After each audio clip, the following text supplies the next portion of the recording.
بسم اللہ الرحمن الرحیم۔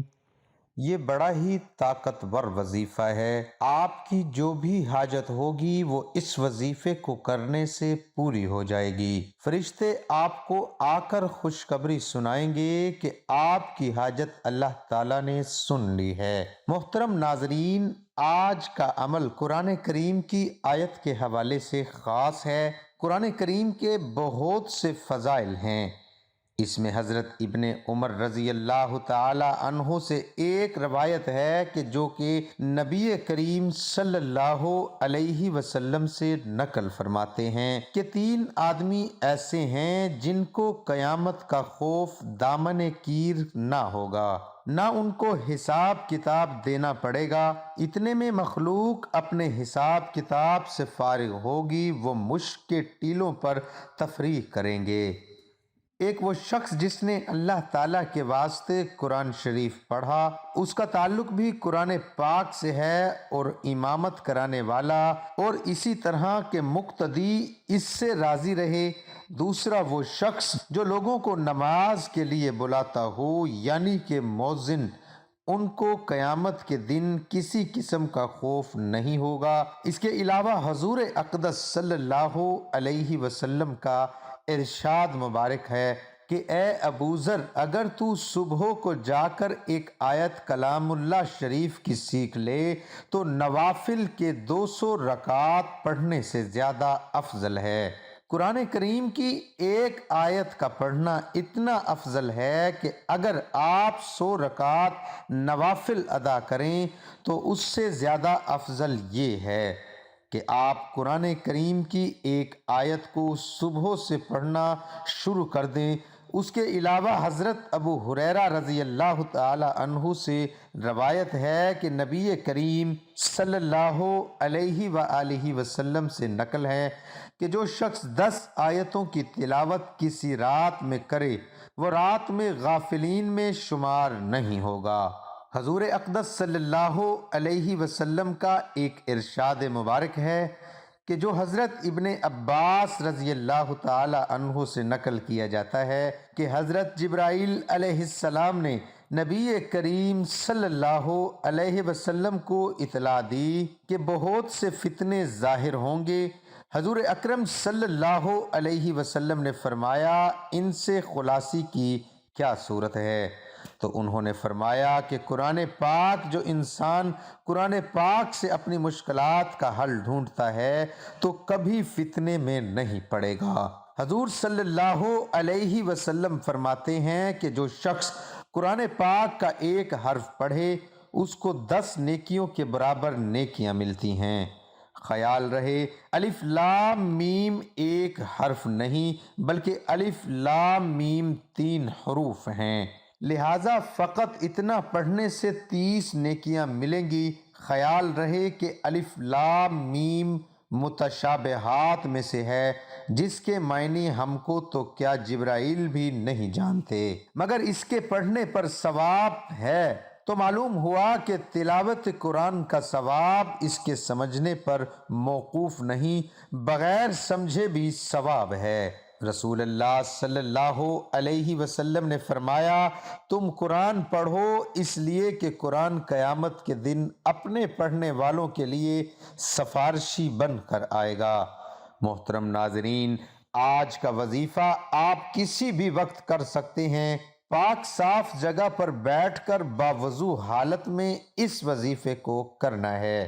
اول آخر 3 مرتبہ درود پاک پڑھنے کے بعد ایک تسبیح لے کر اس پر 5 مرتبہ پڑھنا ہے، ایاک نعبد و ایاک نستعین، ایاک نعبد و ایاک نستعین۔ انشاءاللہ آپ دیکھیں گے کہ جب 5 مرتبہ کا وہ عمل پورا ہو جائے گا پھر اللہ تعالیٰ سے اپنی حاجت کو طلب کرنا ہے۔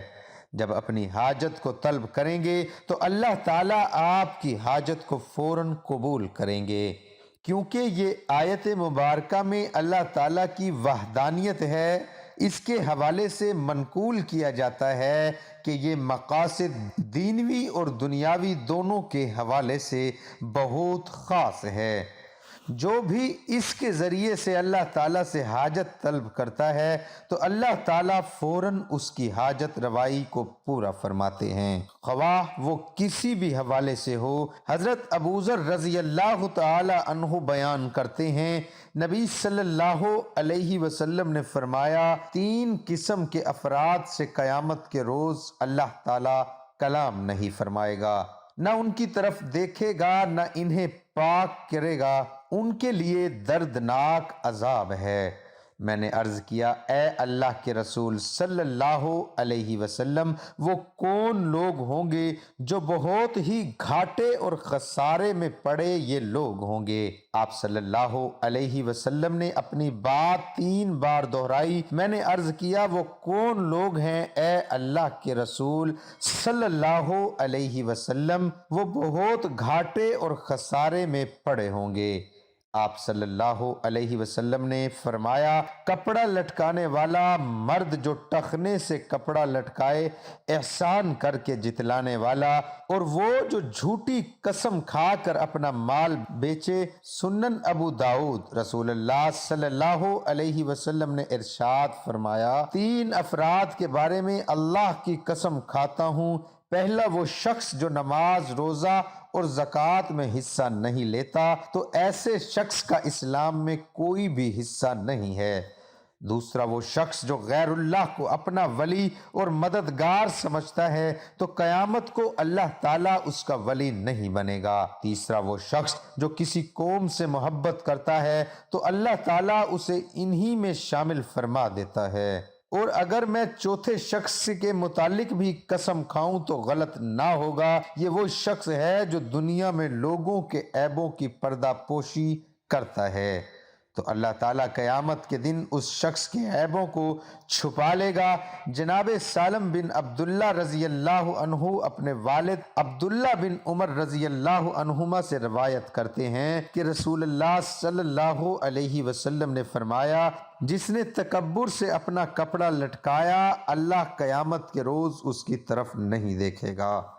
تو حضرت ابو بکر رضی اللہ تعالی عنہ نے کہا، میرے تہبند کا ایک پلو ڈھیلا ہو جاتا اور لٹک جاتا ہے، میں اس کا خیال بھی بہت رکھتا ہوں۔ آپ صلی اللہ علیہ وسلم نے فرمایا، تم ان میں سے نہیں ہو جو تکبر سے ایسا کرتے ہوں۔ سنن ابو داؤد۔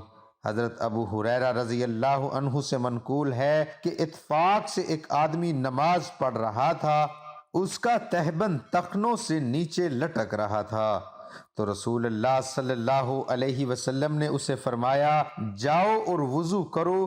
چنانچہ وہ گیا اور وضو کر کے آیا، پھر آیا تو آپ صلی اللہ علیہ وسلم نے فرمایا، جاؤ اور وضو کرو۔ تو ایک آدمی نے آپ سے کہا، اے اللہ کے رسول صلی اللہ علیہ وسلم، کیا وجہ تھی کہ آپ نے اس کو وضو کرنے کا حکم دیا؟ پھر آپ صلی اللہ علیہ وسلم خاموش ہو گئے۔ آپ صلی اللہ علیہ وسلم نے فرمایا، یہ شخص تہبند لٹکائے نماز پڑھ رہا تھا اور اللہ تعالیٰ ٹخنے سے نیچے کپڑا لٹکانے والے مرد کی نماز قبول نہیں کرتا۔ رسول اللہ صلی اللہ علیہ وسلم نے فرمایا، اللہ اس کے چہرے کو تر و تازہ رکھے جس نے میری سے کوئی حدیث سنی اور ویسے ہی آگے پہنچا دی۔ محترم ناظرین، تمام دوستوں سے گزارش ہے کہ نماز کا اہتمام لازمی کریں۔ نماز پڑھنا ہر مسلمان مرد اور عورت پر فرض ہے۔ نماز ہمیں بے حیائی اور برائی سے روکتی ہے، نماز شیطان کا منہ کالا کرتی ہے۔ حدیث: جو بھی مسلمان وضو کرتا ہے اور وہ اچھی طرح وضو کرتا ہے، پھر کھڑے ہو کر پوری یکسوئی اور توجہ کے ساتھ 2 رکعت نماز پڑھتا ہے تو اس کے لیے جنت واجب ہو جاتی ہے۔ دعا ہے کہ اللہ تعالیٰ میرا سنانا اور آپ کا سننا اپنی بارگاہ الہی میں قبول اور منظور فرمائے۔ آمین ثم آمین۔ تمام دوستوں سے گزارش ہے کہ اللہ تعالیٰ کے 99 ناموں میں سے ایک نام کمنٹ میں ضرور لکھیں۔